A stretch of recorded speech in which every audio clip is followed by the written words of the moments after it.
ನಿಮ್ಮ ಪೈಕಿ ಒಬ್ಬರನ್ನು ನಿಂತಿರೋದು ನೋಡಿದ್ರೆ ಗೊತ್ತಾಗಲ್ವಾ ಅವ್ರಿಗೆ ಕಡಿತಾರೆ. ಟಿಕೆಟ್ ಫಿನಾಲೆ ಓಟದಿಂದ ಹೊರಕಳಿಸಬೇಕು. ಧನರಾಜ್ ಅವರ ಹೆಸರು ತಗೋತೀನಿ. ಮಾರಿ ಹಬ್ಬ ಜಾತ್ರೆಯಲ್ಲಿ ಬಲಿ ಕೊಟ್ಟಂತು. ಫಸ್ಟ್ 2-3 ವೀಕ್ಸ್ ಸ್ವಲ್ಪ ಹಿಂಜರಿತಾ ಇದ್ರು. ಫಸ್ಟ್ 3 ವಾರ ಯಾಕೋ ಚೆನ್ನಾಗಿ ಆಡಿದ ಧನು ಗೌತಮಿಗಿಂತ ವೀಕಾ.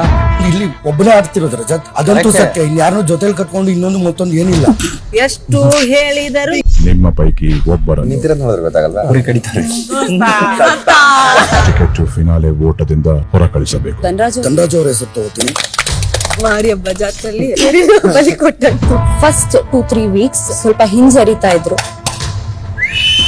ಫಸ್ಟ್ 3 ವಾರ ಯಾಕೋ ಚೆನ್ನಾಗಿ ಆಡಿದ ಧನು ಗೌತಮಿಗಿಂತ ವೀಕಾ. ಇಲ್ಲಿ ಒಬ್ಬನೇ ಆಡ್ತಿರೋದು ರಜತ್, ಅದಂತೂ ಸತ್ಯ. ಇಲ್ಲಿ ಯಾರನ್ನೂ ಜೊತೆಲಿ ಕಟ್ಕೊಂಡು ಇನ್ನೊಂದು ಮತ್ತೊಂದು ಏನಿಲ್ಲ. ಗ್ಯಾರಂಟಿ ನ್ಯೂಸ್, ಸುದ್ದಿ ಖಚಿತ, ನ್ಯಾಯ ನಿಶ್ಚಿತ.